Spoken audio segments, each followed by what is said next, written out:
What happened to 2D animated movies? I mean, sure, we still see it often in many TV shows and cartoons, but what about the big screen? What about the movies? Snow White and the Seven Dwarfs. Released 85 years ago back in 1937 by Walt Disney Productions, this was the first feature-length 2D animated film in cinema history.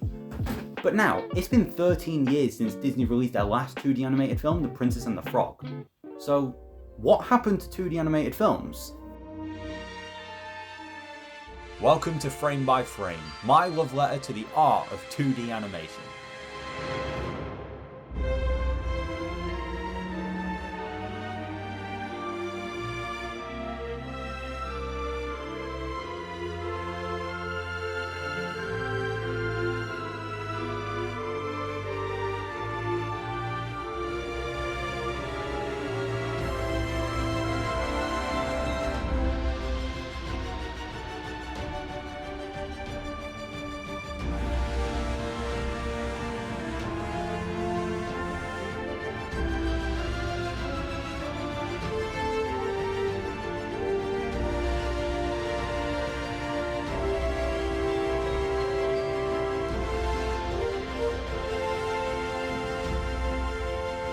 The phenakistoscope, developed in 1832 by Belgian physicist Joseph Plateau, was the first widely used animation tool that created the illusion of fluid motion. Then, almost a century later, traditional animation was beginning to take shape when Walt Disney released Steamboat Willie in 1928. Walt Disney made a commitment to creating one of the first fully synced sound cartoons after seeing The Jazz Singer in 1927. Walt knew that synchronized sound was the direction that movies should take.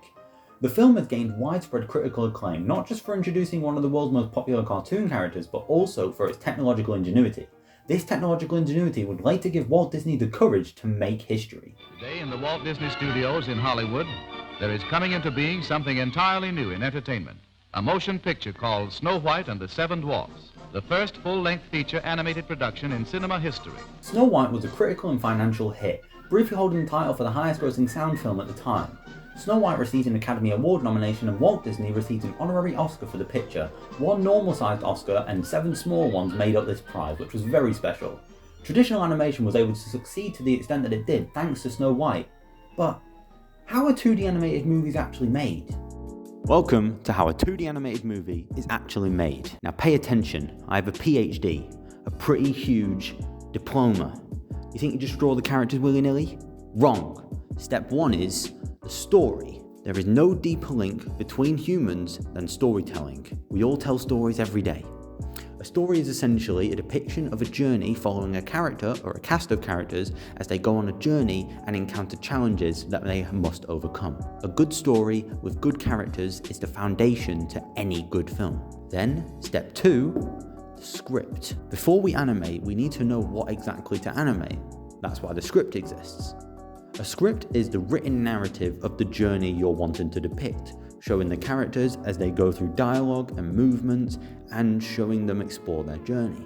The script may be rewritten several times before the final draft, going through notes and variations and changes before locking the final draft.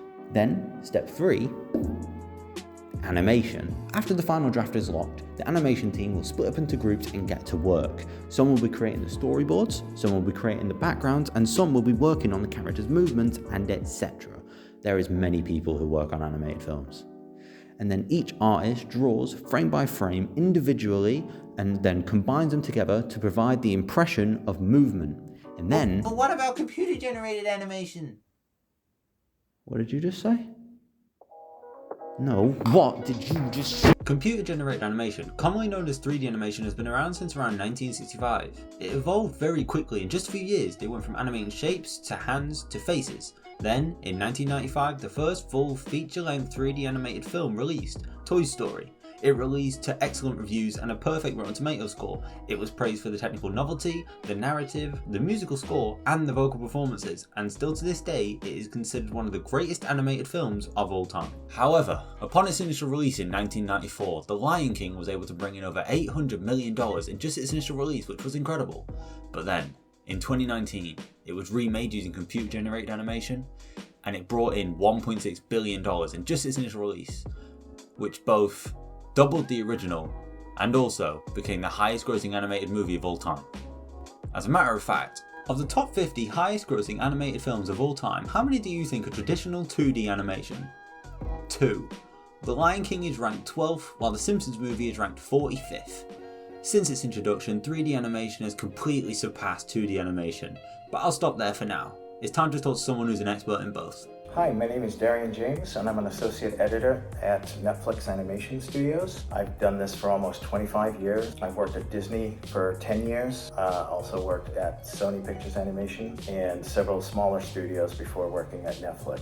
I kind of fell into animation rather than pursue a career in animation. It's been exceedingly rewarding, and I've enjoyed every minute of it so far, even though sometimes it's very stressful, it's very difficult, it's very hard, but obviously very rewarding when you see your years of hard work on a particular film actually on a screen, sitting in a movie theater with other people around you who are laughing, crying, enjoying what you did on that film. At the time, how did you feel about the downfall of 2D animation and the rise of computer-generated animation?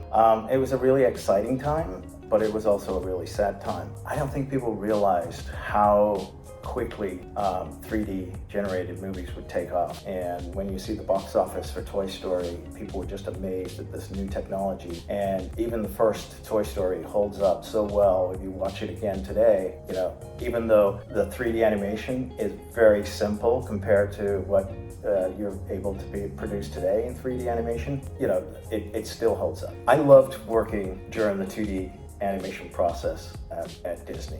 It was a fabulous time. I got to meet so many talented people working with, you know, all the last real 2D animators that drew that style of animation where all the characters move all the time. It is really just an amazing time to watch all those people doing that artwork and drawing things frame by frame by frame. It really is amazing. It did change my life. It probably changed it for the better. And, you know, I could have been being able to work in the animation industry has been just a blessing. It's just been great. In my career, I was really fortunate in that I worked on one of the first 3D films that Disney made, and I also worked on the last film of 2D that they made. It was really great to be able to be part of that world. Just being present during this whole tumultuous transition, I think, is, you know, just seeing it happen in real time over the last 20 years. I thoroughly loved my time at Disney, but I've also loved working on the other films and watched the transition of the basic technology right through to the present day. So I guess the short answer is everything. Everything. 2D animation is a brilliant creative tool for filmmaking and storytelling. The only barrier is your mind. Anything you can imagine can be drawn, which is why this style should be used so much more in film. 2D animation can achieve anything if you care about it. And, in the words of Walt Disney himself, laughter is timeless, imagination has no age, and dreams are forever.